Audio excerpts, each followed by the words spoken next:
The story remains very simply, why is there no Democratic Party in charge of anything? That's the story. The story is not about Joe Biden not wanting to leave. The idea is that there is no Democratic Party. The party always was the overarching control mechanism of everything. The legacy media and sock puppet media are so in the bag for the Democratic Party, they're unable to recognize the fact that this is the most important issue there is. This is it. They're not talking about it. They're looking at this thing and they're trying to stall as long as they can before asking, what's going on here? Who's in charge? This never would have happened at any time. Lyndon Johnson stepped down because he says, well, maybe, I don't know if I'm going to do that great. You know what? I'm out of here. This was a person who never craved anything in his life more than that office and would have done anything. What he and Mac Wallace probably accomplished, you can't even put into words. You can't put into words. But he dropped out. Nixon could have fought this thing like you can't believe. Nixon could have put on a show the likes of which you can't believe, because Watergate was an inside job. That was a palace coup. That was an intel operation from the darkest, deepest aspects of the military-industrial complex, Alexander Haig, all of this. This was an intel inside job, which at the time, nobody was really hip to this. It's almost like the same people, but different factions, different groups. Whereas today it might be the FBI. We used to talk about the NSA. We don't talk about the NSA anymore. Now it's CIA. Now it's kind of like a deep state FBI, DOJ. They change various permutations and labels of what appears to be the same overarching group that we call Intel. But to make a long story short, not to go into that direction, Nixon said, all right, I'll bow out. Nixon could have held everybody hostage, especially Gerald Ford and what happened with the Warren Commission. But that is different. This shows a recalcitrant, an absolute intransigent, a stubborn, barricaded Joe Biden in the White House. That's the story. But what happens is the legacy media, which is a subtext of this, are given the memo. Do not go any further into this than you have to. Don't ask questions. Don't ask questions. Don't question the superstructure. How is anybody believing that George Stephanopoulos, who has been in this his entire life, who is a DNC, Democratic apparatchik, this is a proxy. How do you expect us or anyone to believe that when he's walking down the street in Midtown and somebody comes up to him and asks him a question, that TMZ, who gets this recording, that George Stephanopoulos doesn't know not to say exactly the opposite of what he said before? And does he not think that we don't believe a word of this? Nobody does. This is the question you have to ask. Frank, 1957, Dick Dart, and Howie Brown are new members. And by the way, Howie gives 10 new Lionel Nation memberships. Thank you, my friends. Let's go back again on this. Let's go back again before we talk about any of the other good stuff. We got some great stuff here. This is the story they're not talking about. They're wasting your time with all this other little stuff. This is the end of the Democratic Party.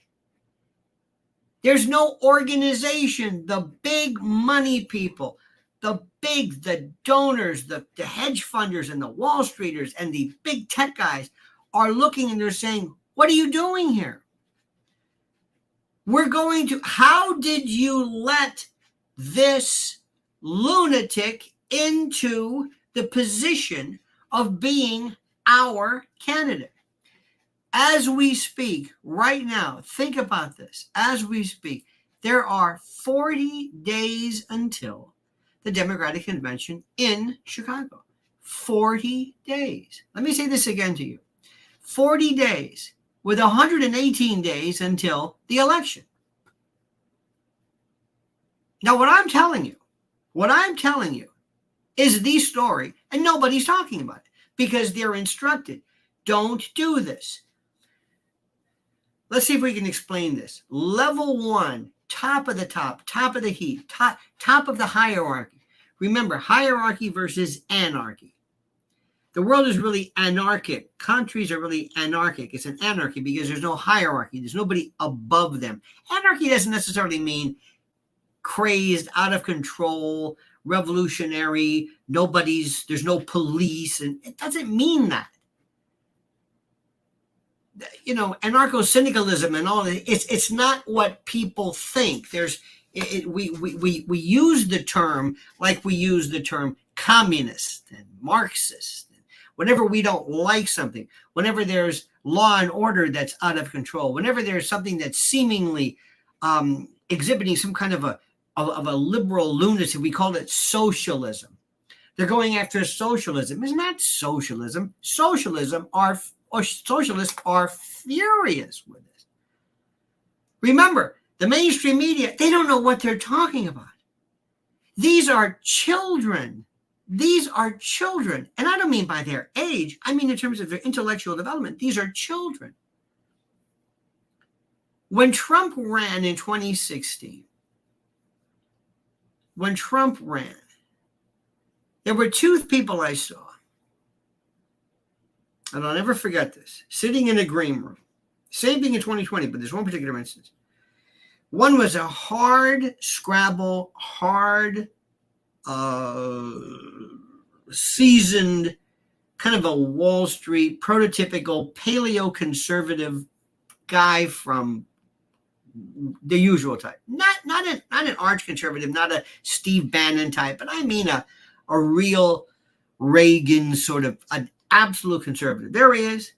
And then in the same room was somebody who was an avowed socialist and probably a communist, but wasn't a member of any kind of party, and certainly a Marxist. Two people, seemingly different, right? Seemingly at loggerheads, seemingly incompatible. Both of them friends, by the way. They both looked at Donald Trump. The Wall Streeters said, this is the guy that we want. Fiscal responsibility, hard Scrabble, rock-ribbed, prototypical, whatever. Great. Now, the other news, the other part of this, was that the Marxists said, great for the working man, great to put people back to work, great to lift impediments to, it was about work, poor, not handouts, because remember, welfare societies, welfare government, giveaways, this welfare economy, that's not socialism. That's not what we're talking about. That's not it. It's not, it's hey, just give people money, just make up. No. And again, this goes back to the fact that we have these rudimentary, fundamental aspects that are really critical to explain. One time, I don't know about you, but have you ever had somebody who gets ophthalmologist and optometrist and optician kind of confused? An ophthalmologist is an MD, psychiatrist, psychologist. Different, okay? Psychotherapist, psychoanalyst. Psychoanalyst, that's Freudian, that's MD. Psychotherapist, different story. These words mean a lot. They mean a lot. But to the untrained, uneducated, unskilled, unwashed children, they don't get what's happening. As we speak this week in NATO is what, 30 countries, 30, then there's members that represent a group of people ostensibly put together at or near or around the time of the Soviet Union. When the Soviet Union collapsed in 91, there was no more. They said, we're not going to break up. What? This is money. We have to maintain this fiction about Putin, about Russia, about them. Russia is the perennial bad guy. Did you see today, dear friends? Did you see today? They're saying Russian bots. They have this drawer. It's like they open the door and say, what did we do? When did we do the last Russian bot story? Jerry, 2 years ago. Good. Do that. Go back. Take your files out. Let's do plan A. Everybody, people, Russian bot story. Russian interference. Let's try that. Thank you. Works like a charm. Nobody knows what it is. Nobody understands the difference between Russia, Russian government, Putin, the Kremlin. They just say Russia, and that's it. Just throw that one out there. See if it works. See if it can do something. Next, let's propose, and this is a good one too, that Trump also suffers from a degenerative, neuromuscular, dementia-like. What? Yes. Keep doing this. Trump? Yes. Keep saying this. But there's no evidence. He's playing golf. It doesn't matter. We're desperate. Plan A, Russian bots. Do that. B, next we're going to go to Trump also is crazy, that he's demented, that he suffers from all kinds of, not only neurological, but cognitive, and the most active guy. He's more active than most of us. I don't understand. He's swinging clubs and driving and talking. And meanwhile, what's his name is calling up Morning Joe and reading off a paper and admitting it. These people admit it. Karine Jean-Pierre is committing perjury and obstruction of justice when she tells you and the news pool things that are in direct disagreement with that which is being promoted officially by her in private, or in prior, I should say, instances. This is unbelievable. The story is this. The story is that this past week, and I mentioned yesterday, the story is, and this is critical, this is something which is the most important thing. The Shanghai, this cooperation effort, the Shanghai Cooperation Organization meeting this past week. Eurasia. What is Eurasia? It's everything. The largest continental area on Earth, comprising all of Europe, all of Asia. And this is the most important. The Shanghai Cooperation Organization, this political, it met, established by China and Russia in 2001, in addition to BRICS, never mentioned by anybody on these, never. It's the world's largest regional organization in terms of geographic scope. And it covers 80% of the area of Eurasia and 40% of the world population.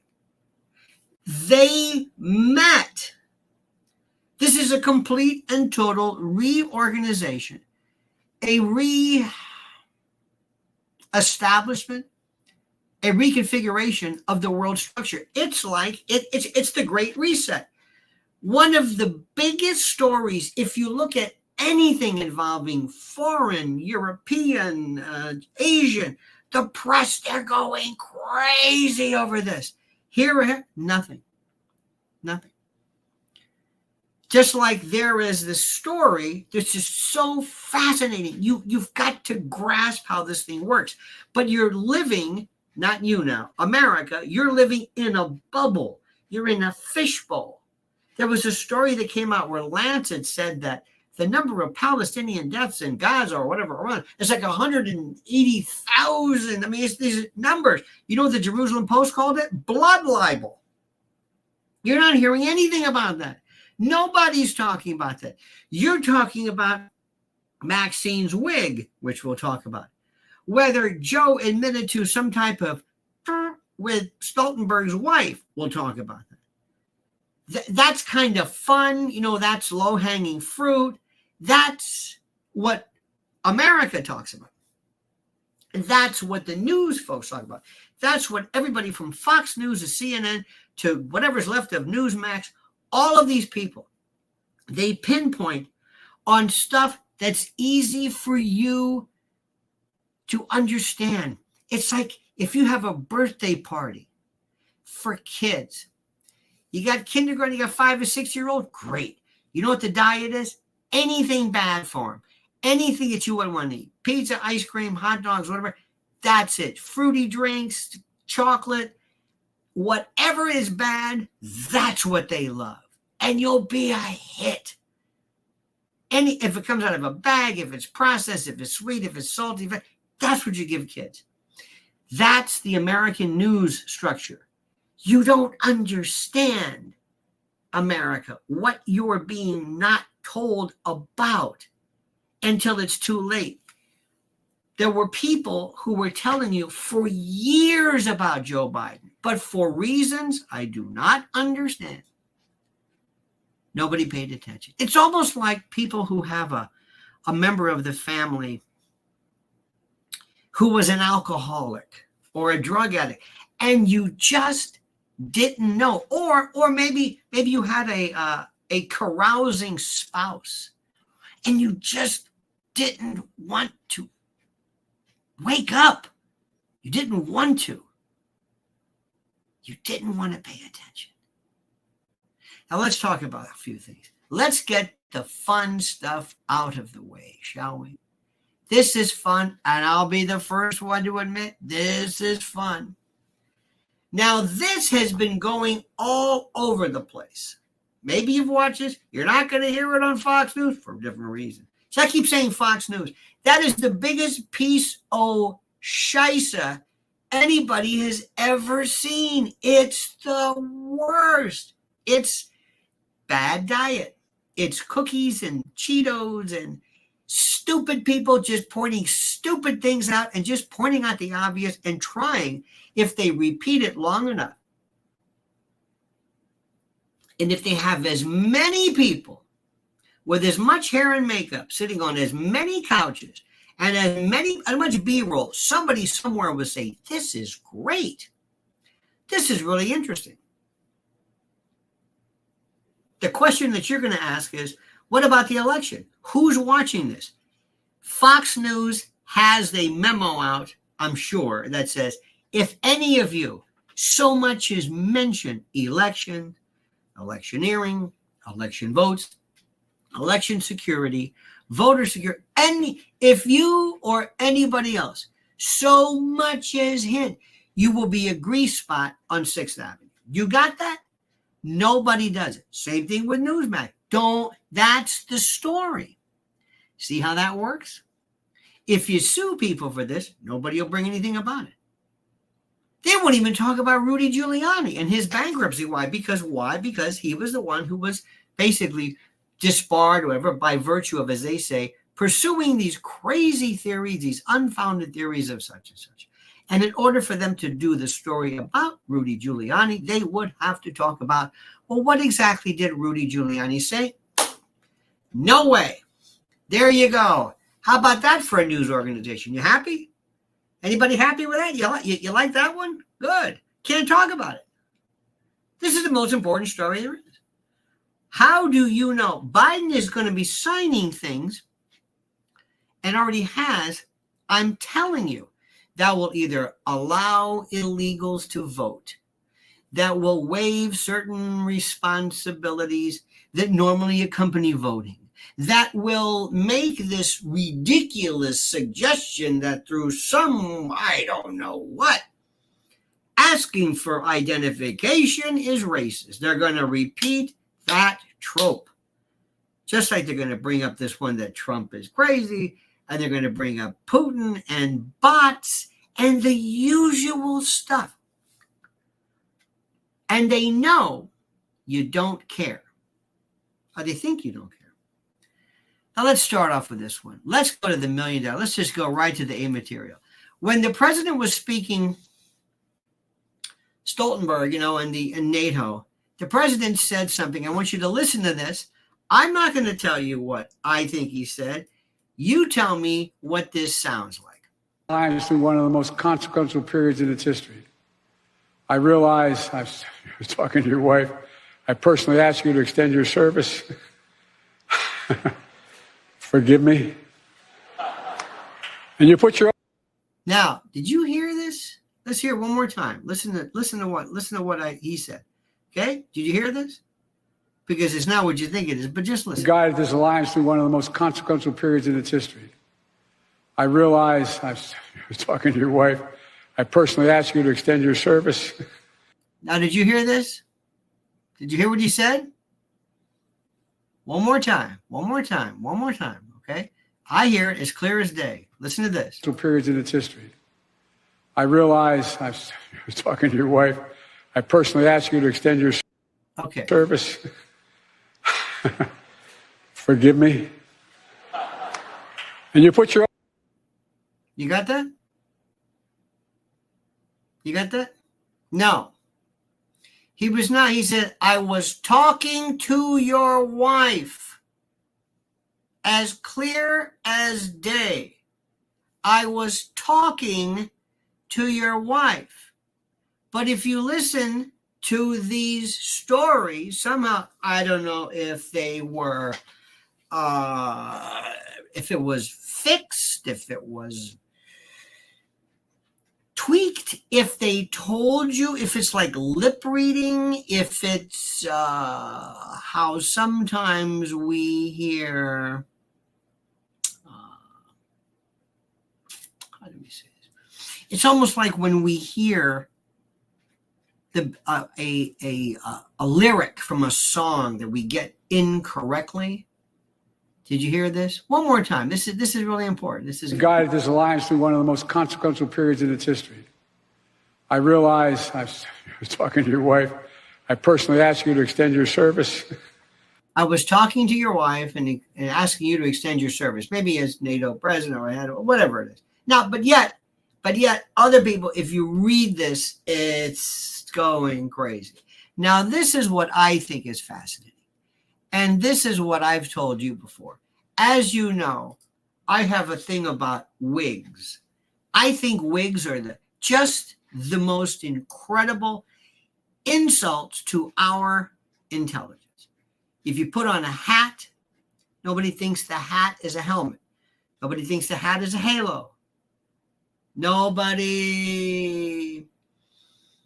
anything. It's a hat. But a wig is a hat with hair coming out of it. Fake hair. It's like a hat. It's a skull cap with hair stuck in it, like a coconut head. And everybody knows it's a wig. Now, if somebody say what you want about Whoopi, Whoopi will have a mop, yarn, actual nautical rope. She knows it's not hair. And that's okay. I dig that. But there are other people who wear that say, no, this is my hair. That's not your hair. No, this is it. Oprah, Gail, no, this is my hair. I'm almost 70 years old and I have long, straight, red hair. Yeah, this is, okay, all right. That's the part that gets me. That's the part. It's like when you look at like Luntz, he wears that thing on his head. It's like, Frank, please. just do me a favor. Just tell me, look, I know this is a wig, but I just want you to know. It's like insult. They think you don't know this. Okay. During the course, I do not know this woman's name on CNN, but she's been given this opportunity to ask some tough questions. So they bring on Mad Max, and she's actually said, now I can't prove this, but I suspect this, that during the course of this, Maxine she had her wig on backwards, and she's tweaking with it, sending signals to the mothership. And she's also she's the benighted, bewigged, wiggy moonbat from the new Whig party. This is such symbolism. But remember, she's giving messages to the operatives out there she has her wig on backwards, and she's doing this, and watch it and see if you can pick up the message. Seen President Biden, they've lived through his presidency. They've also seen former President Trump, they've lived through his presidency. They've heard these arguments about democracy, about the fate of the election, and yet Trump is not only winning, but winning increasingly by a larger margin. So what is the plan among Democrats to change that trajectory? It sounds like you're talking about saying and doing all the same things, but do you believe that something needs to change? I think we need to keep working. And she needs to be working on her hair. One more time. They've seen President Biden. They've lived through his presidency. They've also seen former President Trump. They've lived through his presidency. They've heard these arguments about democracy, about the fate of the election. And yet Trump is not only winning, but winning increasingly by a larger margin. So I don't know why it just intrigues me. Certain things just intrigue me. And of them all, the one that I find the most fascinating are wigs that are gray. That's like having yellow dentures. Wigs that age. Artificial synthetic monofilament line that age. Yellow dentures. Prosthetic leg has a limp. That's not the right length. You know what I mean? It's like deliberately throwing in some type of having a prosthetic hands with Keith Richards osteoarthritis. What is the purpose of transhumanism if the new version of what you have is actually not as well? Now, let me also tell you something. Listen to this dude. To all of our Canadian friends, God bless you. Pierre Trudeau, Castro's dauphin, allegedly, hard to prove. But by the way, his mother was a weed. Studio 54, man. Whoa. I mean, okay. I love the nightlife. Yeah. Yeah. Look at Pierre, okay? And just, okay, well, whatever. Anyway. You dismiss him at your peril. He is still the most adamant purveyor and prevaricator of the falsehoods of this globalist dreck. Canada and NATO have long recognized an indisputable fact. Climate change is not only an existential environmental threat, but one of the defining security issues of our time. Rising sea levels and increasingly frequent and intense natural disasters threaten security infrastructure like ports and military bases that keep our alliance safe. A warming Arctic is opening up a new arena of competition that our adversaries are eager to exploit. And who would they be? Who would the adversaries be? Oh, yes, free-thinking world citizens. And climate-induced floods, famines, and droughts. Hurricanes, all the stuff you hear. Heat waves, hurricanes. There'll be El Nino. There'll be Hurricane barreling in, name it. They're even suggesting in New York City to suspend, if not completely eliminate, actual schools, brick and mortar schools, because of heat, because of climate change. Exacerbate inequality, fuel conflict, and drive displacement across the globe. What the hell? Displacement. What does that mean? The illegal aliens are coming here because of climate change. Name your problem, ladies and gentlemen, and we will attribute it to climate change. No matter the problem, climate change. You dig? All of which disproportionately harm marginalized and vulnerable populations. Like the trans community. Oh, you have no idea. This is a group of people. There was a law in California that would have raised the consent age, raised it for certain type of transactions, basically commercialized sex. And sure enough, for reasons I will never understand, at the last minute, a group of trans activists will come and say, this hurts our community. What? The trans community is hurt always. If ever you try to do anything involving commercialized sex prohibitions being lifted, or sex trade, or prostitution, the trans community comes forward and says, yeah, but what about us? And they never say, well, what do you have to do with anything? Well, it doesn't matter. Yeah, but why would a trans community? Well, it doesn't matter. What? What are you talking about? Overall, climate change risks creating a less stable, less prosperous, and less secure world. Here comes carbon taxing. That is why we acted. Back home, our government has shown global leadership in addressing the climate crisis. We've placed a price on pollution that simultaneously reduces our emissions and puts more money in the pockets of 8 out of 10 Canadians. And how that happens, don't ask me, beats the hell out of me. Carbon taxing, track and tax, cap and trade, you name it. So just remember, with all that is going on, that particular trope is not at all being affected. Now, let's I've got a lot of plates here. What's going on? From a different point of view, ladies and germs, I'm telling you this much. I want you to keep an eye on this. I don't know why this is happening, and I don't understand this one, but I want to give you an idea, a little heads up of what to watch, what to pay attention to. Not that it matters. Candace Owens has, I believe, a social media or a media death wish. She is deliberately going to everybody she knows and saying, come on. Actually, now remember, it doesn't matter what you do. It matters what you are perceived as doing. We're living in a world right now where she is actually being perceived as questioning Holocaust, not lore, not fable, but fact. This is the way it's being portrayed.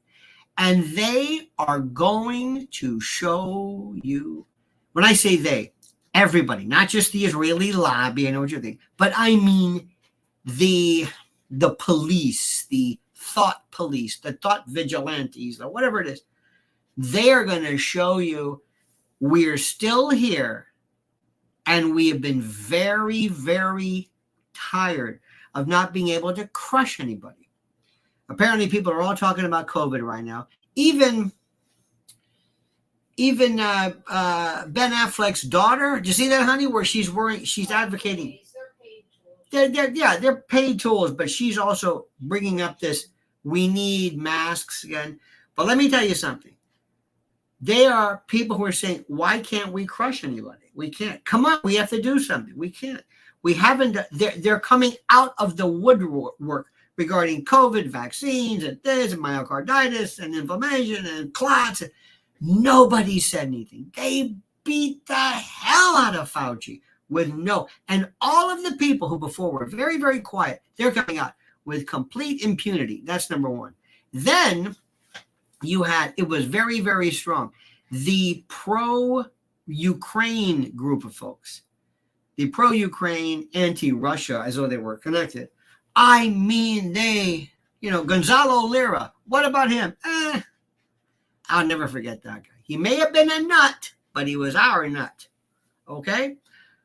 There were strict rules. If you do anything to support Russia, you're doomed. Well, forget it.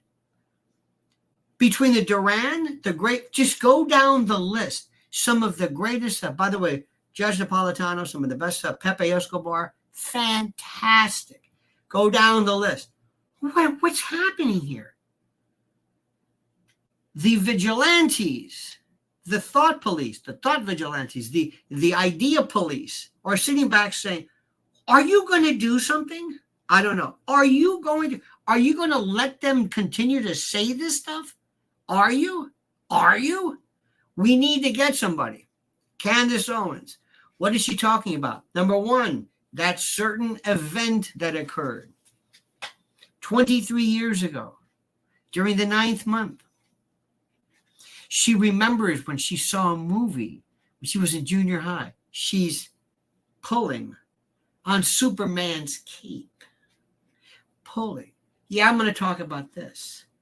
Then after she had the falling out with Ben Shapiro, oh, no. Then she feels emboldened. Oh, no, I'm going. Oh, yeah. Brianna Joy Gray. Remember that one? Brianna Joy Gray? What is it? Where is she? I don't know. She's there, I guess. And even people are saying, okay, Candace, take it easy. Oh, no, I'm going. No. Watch what happens. Even Tucker, very careful. I'll talk a little bit about something. I want you to listen to me as I joke up. I want you to listen to me very carefully, especially if you've ever done anything in your life, okay? Especially to all of the graduating seniors, because as people get to they have these graduations and they have the guest speaker. I always have this running thought experiment, is if I was the guest speaker at a unit, well, nobody would ever ask me back again. But I would ask the young men and women who are looking to go forward to say, ladies and gentlemen, remember this, pick the hill you want to die on. Do you want to go out there and you want to push it? That's great. That is great. Go ahead and do it. Go ahead and do it. There's a certain feeling people get who have not been really clocked, who say, I can say whatever I want. Oh, you can. But that often comes with a price.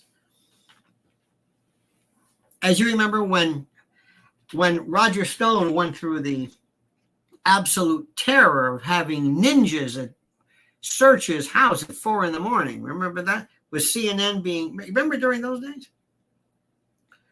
Roger Stone freaked out. And he went from everything from the Lord Jesus Christ. He found Jesus. He found God. He found Zeus. He went, and who can blame him? But he went like, holy God, these people mean business. And what did I do again? You lied. I lied? Before Congress. But that's what they do in Congress. I know. Well, what did I do to it? I don't know. But he learned, okay, I got it. Once you touch something, ow, don't touch that again. Forget that. I got it. I learned. Okay. Alex Jones, who was wonderful during his day. He says, I can say whatever I want. Okay. But pick the hill you want to die on. You're not going to be put into prison for saying something necessarily, but it'll seem like prison. Rudy Giuliani, and Rudy's acting a little pazzo too. So understand what is happening. Keep in mind this. And the Democrats and the shadow government are getting really, really upset because everything is collapsing. And they pick up the phone and they say, okay, all you folks that we made, big tech, venture capitalists, it's a different world right now.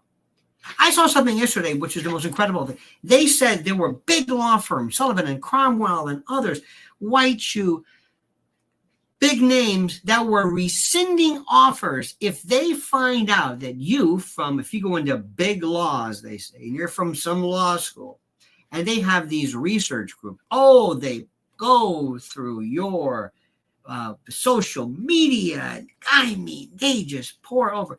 And if they find you wearing a keffiyeh on some type of a keffiyeh, it sounds like a Sicilian thing. Anyway, standing at, let's say, at Columbia, and you're saying from the river to the sea, or anything that is construed by whatever parameters they want as being either anti-Israel, anti-Semitic, you are done. You are finished. You are through. It's okay with Black Lives Matter. It's okay if you tore up stuff, broke into businesses, tore up stuff with that George Floyd fraud. If you were part of Antifa, hell, even there were a couple of lawyers who wanted to firebomb police. But mention something about Palestine? No way. I've never heard of this. Law firms that represent, get this, people like the New York Times, or they have First Amendment divisions. Wait a minute, what? Yeah, but you defend the First Amendment, but you won't hire somebody who, when they were 22, 23 years old, defied. Now listen, if you're involved in something violent, okay, I can understand that.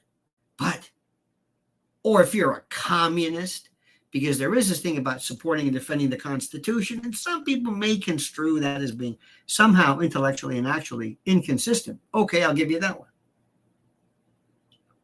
But we are living in a world right now where law firms with diversity, we got a diversity division. What is diversity knows? Who knows what diversity? I don't know. DEI nonsense. Well, just say, you're in charge of diversity. Whatever. I don't know. Diversity, whatever that means. I don't know. But not diverse opinion. No. Black Lives Matter. You could say burn, baby, burn, or whatever it is. No justice, no peace. Well, it's okay. But if you're a part of a group at a college and you sign some type of student belief that says, according to this, that you believe that genocide is being committed by Israel, which is your right as an American to believe that, and damn it, this is not Israel. We don't live in Israel. We don't live in France. You can write stuff about Marine Le Pen. You could call her a fascist. You can do whatever you want. By the way, going back to Candace, who also claims that Macron's wife is whatever. She may need some help. I've seen this before. This is like, I'm not going to stop with this. I just want views. I'm going to be Lenny Bruce meets Sam Kinison meets Gigi Allen meets, I'm going to be Oscar Wilde. I'm going to be the number one most, uproarious and opprobrious to an extent, perhaps maybe, but the most controversial. Okay. But going back to what I said, you can be permitted in a diversity program at a big law firm if you were part of that BLM nonsense that in many respects openly advocated and what were accomplices to violence. But because you believe, as does the International Criminal Court, International Court of Justice, and I don't know how many other countries, and I'm not saying whether it's right or wrong, but you mean to tell me as an American citizen, if you believe that a foreign country is committing apartheid, ethnic cleansing, or genocide, as they did regarding South America, nobody cared about that. I can't believe this. I can't believe nobody's saying anything. Fox News isn't saying anything. What does this mean to you? What does this mean? We love to do this. Yay! Right? What does that mean to you? What does this mean? What about free speech? Wow. And don't give me this nonsense about, well, you see, Free speech says that Congress shall pass no law. You see, these are private institutions and private entities that decide that their particular rules of decorum have been violated. And it is that which is being done, not the government. How long are you going to believe that canard, that nonsense? These are proxies. This is unbelievable. Okay? And meanwhile, since we're going back to the story is that the decline of the Democratic Party. And that we used to have this expression. I worked with a guy who said, yeah, you know, so-and-so works at a radio station. He goes, he couldn't fire the cleaning lady. There are people who have no power whatsoever. Barack Obama, Bill Clinton, they have no power whatsoever. None.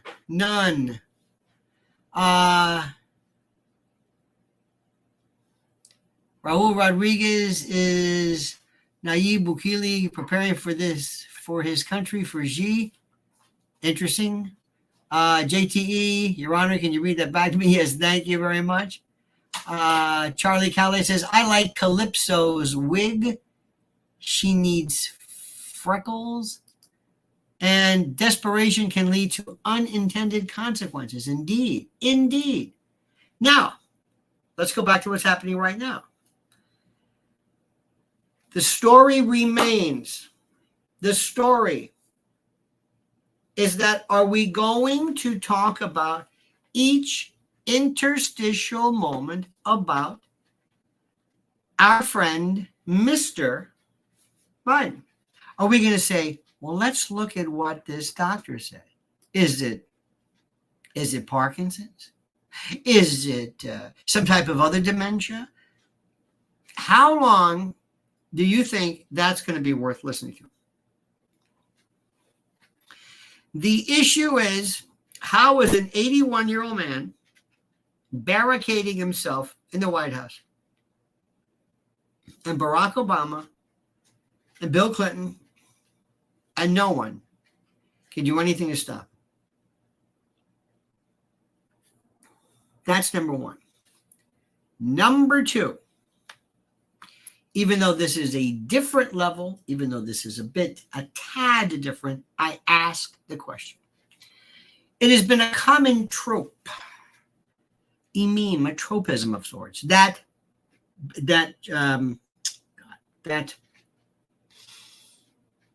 Joe Biden, that Donald Trump will not leave, that he will remain intransigent. He will become absolutely unmovable if he is asked to leave. He left early in 2020. He left early. He there's no evidence. It's just like these tropes that they just keep repeating. These tropisms over and over. They just keep saying this. Just like they're saying, well, Donald Trump is neurologically unsound too. No, he's not. Yes, he is. No, he's not. Yes, he is. No, he's not. So the question is, the irony is this. Whoever's in charge of the Democratic Party, will you officially make a distinction and tell us why Joe Biden is not committing the very thing you said Trump was committing? What do you say? What do you say? This is one for the ages, my friends. This is absolutely one. Everything has stopped. Joe Biden is on top of the world. He said, I am shutting everything down. I'm acting as though everything is usual. I'm not leaving. And now the ones who came forward, like Jerry Nadler, then they're changing their minds. They show no conviction, even as to the political leadership of their party. I want everyone in America to understand that's the story. For those who say we have a uniparty, there's a uniparty, not even a uniparty. Uniparty used to suggest, and by the way, this term is as old as Wendell Willkie, for God's sakes. It was the day of, it was forever. Since the 40s, people have been talking about the uniparty, the idea of, two sides of the same coin, the paradigm of left-right, lunacy. Carol Quigley talked about this, tragedy and hope. It's an old meme or trope or idea. It's been around forever, but we don't have a uniparty. We have the Republican Party. And the only reason the Republican Party seems even mildly interesting is because of Trump. And without Trump, I don't know what they're going to do. We'll talk about that later. Certain things you have to understand. So repeating, number one, let's go do everyday class. We do this. Is Biden going to leave? Why would he leave now? Answer my question. Will Biden leave now? Answer, why would he leave now? Why not before? What's going to happen different now? Hey, Joe, there's 40 days until the convention. Joe, there's 40 days. Okay. And then it's going to be, hey, Joe, there's 35 days of the convention. Okay. Hey, Joe, the convention's in 2 weeks. Okay, I know. What has changed? Nothing. Why would Joe decide to do anything now? What? Hey, Joe, the polls. You think the polls? Which polls?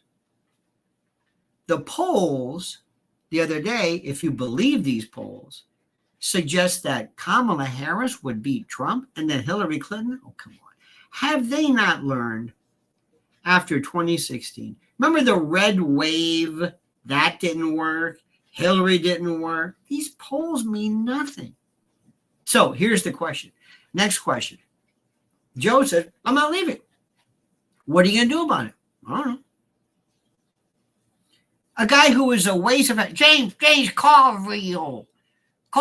He sits there and he goes, Captain Cue Ball. Yeah, man. Yeah, have a gumbo. What are you talking about? I don't know. They just gave me all day. That's all right. What?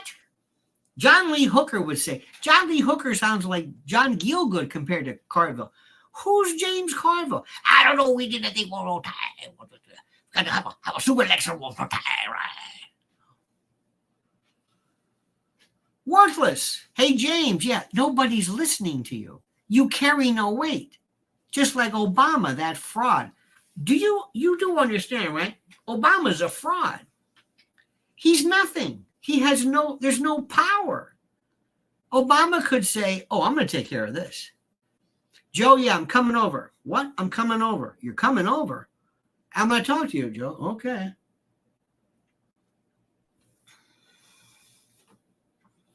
God bless the fact that we live in a free and open society, because if we lived in some third world ragtag totalitarian regime, Joe would be no mo. If you catch my drift, he would be just something, he just wouldn't be there anymore. So that's the issue. Ladies and gentlemen, look who joins us. Elizabeth Bertelston joins us. Thank you. Most important podcast says Oligarchy. What will happen different if Trump or Biden wins? Love you, Lionel, but no third-party coverage? No, third party? There is no third party. Don't bring up that. No, there is no third party. This is all, essay stuff for some poli-sci class. Oligarchy, oligopsony. Is this a timocracy? Yeah.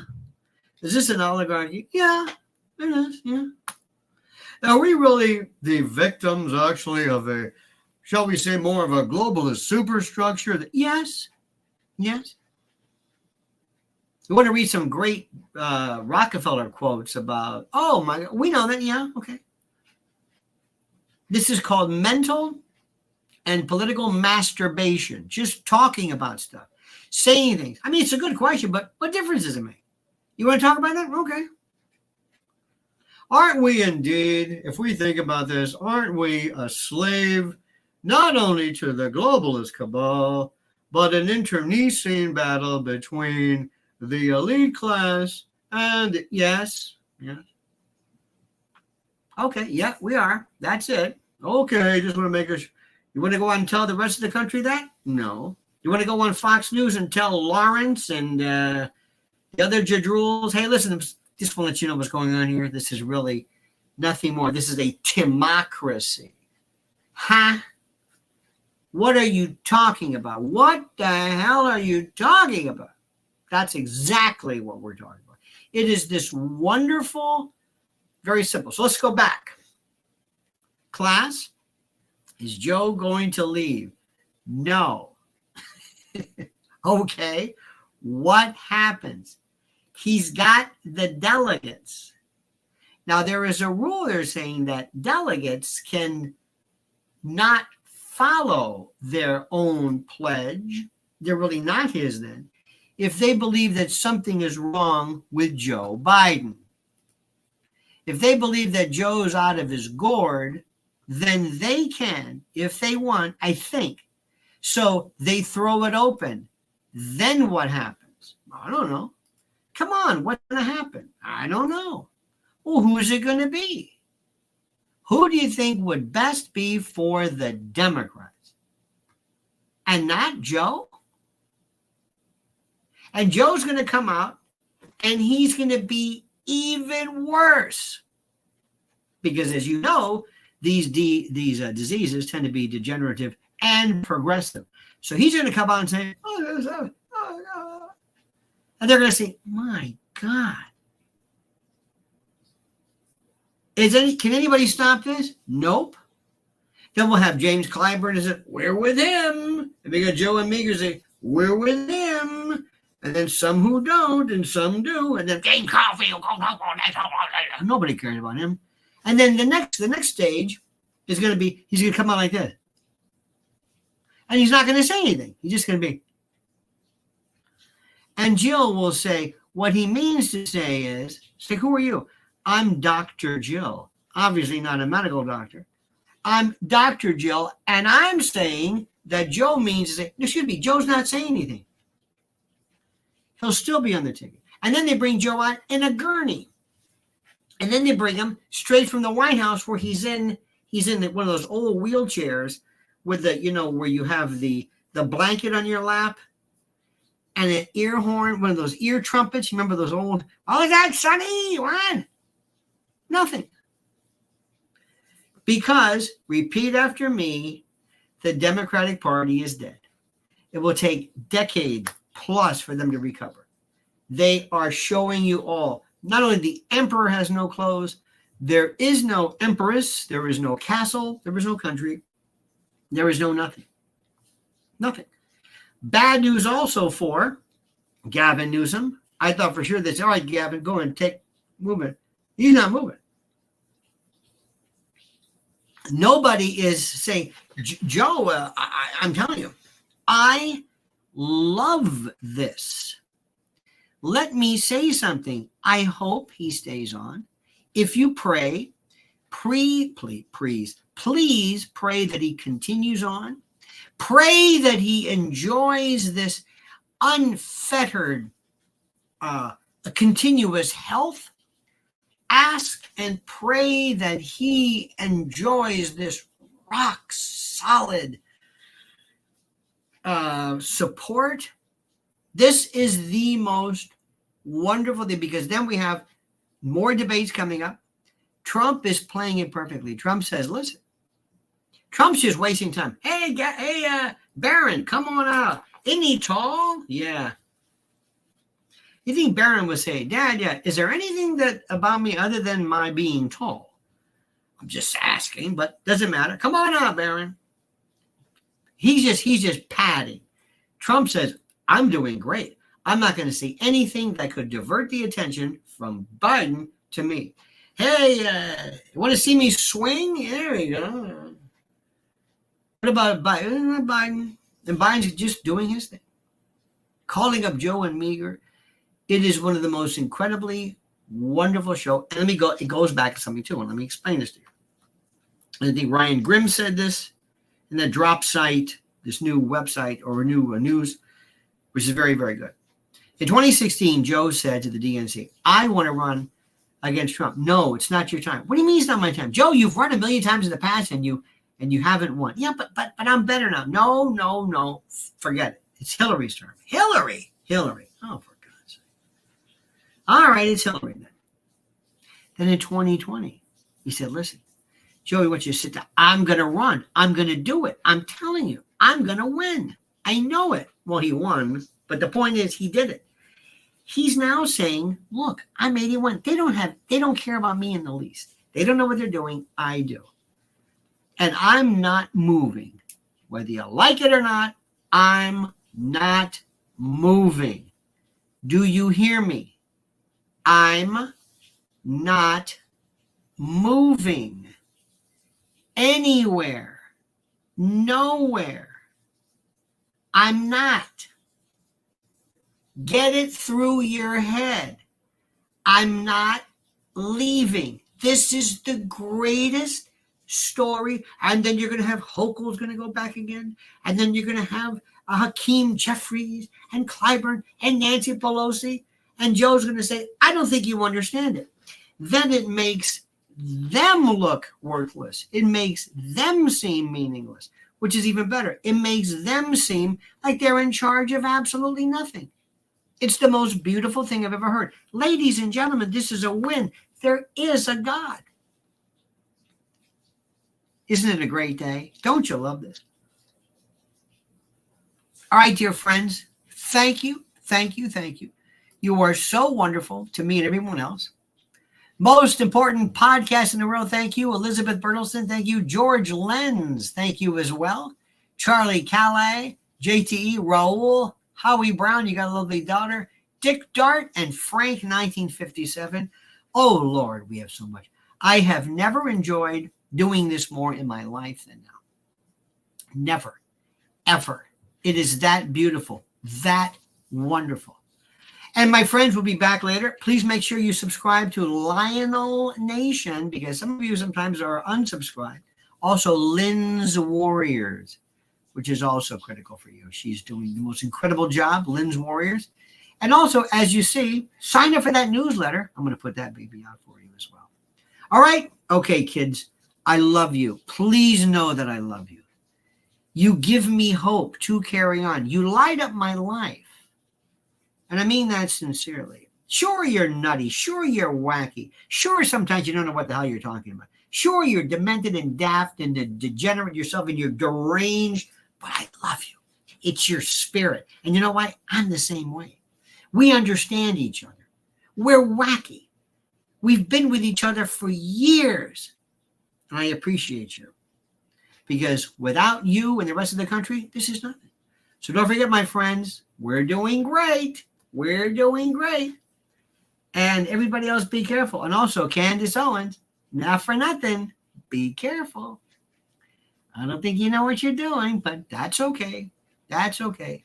You'll be fun to watch. All right, dear friends, have a great and a glorious day. Thank you so much. Watch the heat.